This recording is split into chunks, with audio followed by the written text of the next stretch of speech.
What's going on, y'all? I'm out here in the shop working on these Foxbodies, and in this episode today, I'm going to let you know exactly what it took for me to get this particular setup of this 351 Windsor, which is now a 408, into this Foxbody. And you can see I've got all kinds of parts I'm going to be talking about, from intakes to K-member spacers to elbows and even 4150 carb spacers. Now, some of these parts I decided not to use because I'd never used them before, and I got to reading different things about them on the internet that made me a little leery. So if you guys have used some of these parts that I decided not to use, leave me some comments down below and let me know how they worked out for you.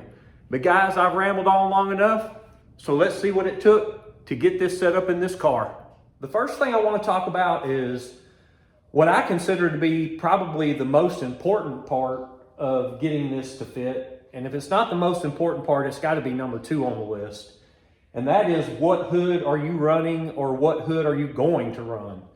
And I know there's tons of aftermarket hoods for Foxbodies, but I'm just going to cover the 3 most popular, or what I feel are the 3 most popular that you see all the time. And that's a 4-inch cowl induction hood, a 2.5 cowl induction hood like this hood, and then a factory hood. If you're going to run a 4-inch cowl induction hood, you're not going to run into any of the issues that I ran into with this hood, because you're going to have another 1.5 inches of clearance. And as you can see, I got this hood to fit. Now, we wanted to keep this hood for 3 different reasons. Number 1, he likes the hood. Number 2, he's not a big fan of a 4-inch cowl induction hood. And number 3, I was trying to save him a bunch of money, because we actually got on the internet looking at cowl induction hoods, because I was starting to run out of ideas of how to make this hood fit. And if you bought a good hood, it was anywhere between $800 to $1,000, and then you had shipping on top of that. So you're probably looking at anywhere from $1,000 to $1,200, $1,300 to get that 4-inch cowl induction hood to your house. Now, the last hood is a stock hood, and I really don't see any way that if you use a stock hood with this setup that you are not going to have to run K-member spacers like this. And I actually bought these as another option, because once again, I was searching for ways to find room, but as I got to measuring, we were going to have to put a 1-inch K-member spacer on there. And I thought that was pretty excessive. So as I got to reading on the internet, and UPR will actually tell you this as well, you can run into issues with steering shaft angle, steering shaft length, bump steer, header clearance, pinion angle, suspension and steering geometry, and I just didn't want to get into all that. The one thing that I did end up doing to this 2.5-inch cowl induction hood, and you can see the spot right there that I cut out, and I did that because I had to have the room, and it actually gave me between 2 and 2.5 inches of clearance in various areas. Another very important part of this build, and you're not going to be able to see them, but it's the engine mounts. And originally we bought the 351 drop mounts, but I couldn't get them to work. And the issue that I had was when I set the engine down in the cradle, the oil pan was all over the rack and pinion. Now, I had a buddy tell me that I could get offset rack bushings and lower the rack, and I've never used those before either. So once again, I wanted to try to make all the factory style bushings and stuff work. So I ended up pulling those mounts off, and you probably guessed it, but we ended up putting convertible mounts on it, because they're between 1/2 to 3/4 of an inch shorter than a stock factory style engine mount. Now, with the power this 408 is going to make, I don't know if they're going to rip or tear or break or whatever, but if they do, we're going to try the energy suspension engine mounts, because they're supposed to be the same height as a convertible mount. This is the style intake that most of us Foxbody guys are used to seeing, an upper and a lower. And this is actually an Edelbrock lower for a 351. And the upper is just a Typhoon upper. And the overall height of this, from where it mounts at the engine up to its tallest point, is 10 3/4 of an inch. Now, let me show you what we're running on this car. We're actually running the Edelbrock Super Victor EFI intake, and I'm going to talk about that a little bit more here in a second. But the overall height of my setup, even with the 4150 spacer on it, to the top of this elbow is actually about 11 1/8 of an inch. So if you're wanting to run the factory style upper and lower, it shouldn't be an issue because this setup is actually a little bit taller. Now, a lot of things that I've heard and read about this intake is that it kills low end torque and it kills drivability and things like that. But I'm going to tell you guys, I've had real world experience with this intake on my car before I put the turbo on it. And my car was just a naturally aspirated 351. It had smaller heads than this car, had a smaller cam than this car, and I didn't have any of those issues. That car had good drivability, had good low end torque, it ran great. And then when I put the turbo on it, it really turned it on.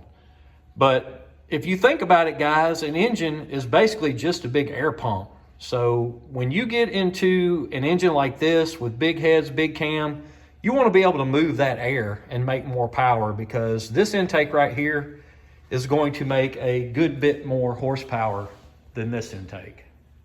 You guessed it, we're going to talk elbows.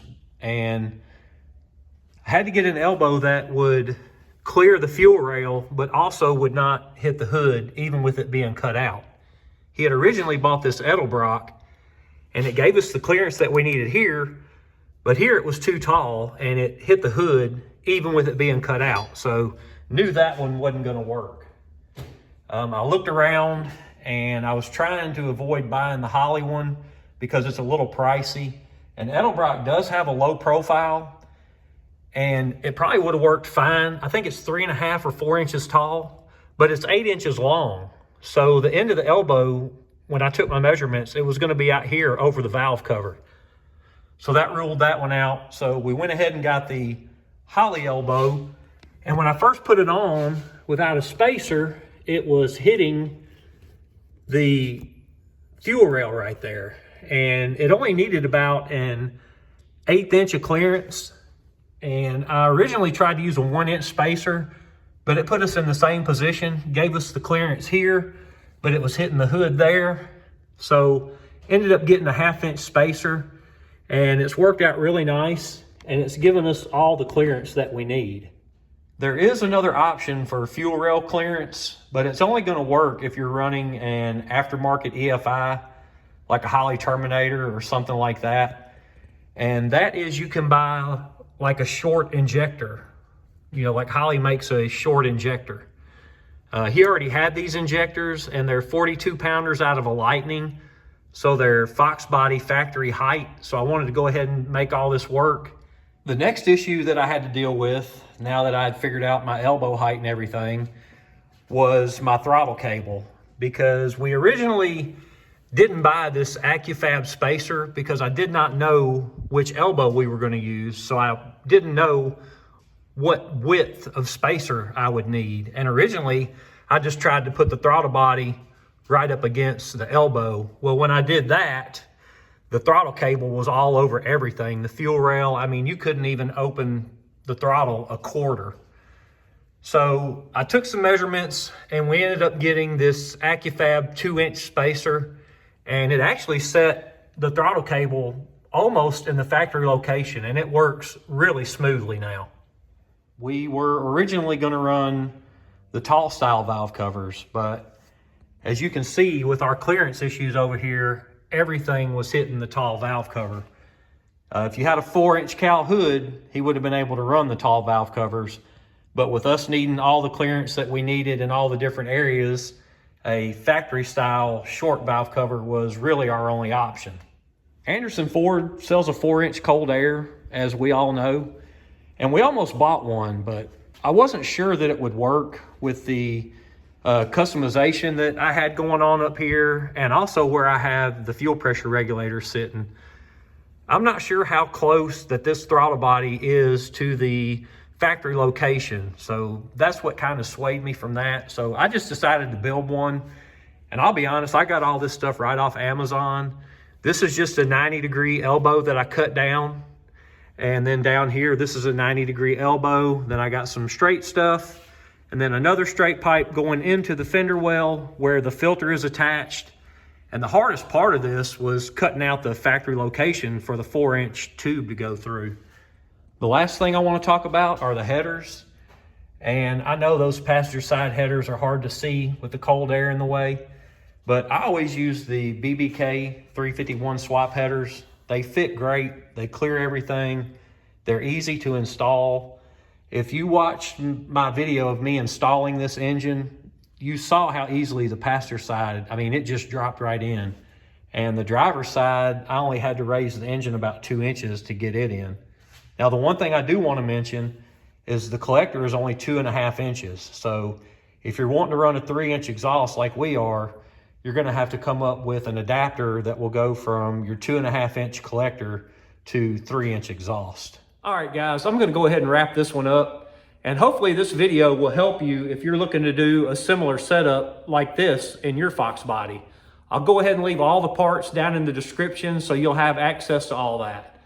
The next video is going to be me getting this car up and running with a Terminator X for the first time. I see a lot of confusion about that on the Facebook Terminator X Ford page, so I want to go ahead and make a video to hopefully help people get their cars up and running for the first time with a Terminator X. So be looking for that one, but as always, guys, I'm busy, so I'm out.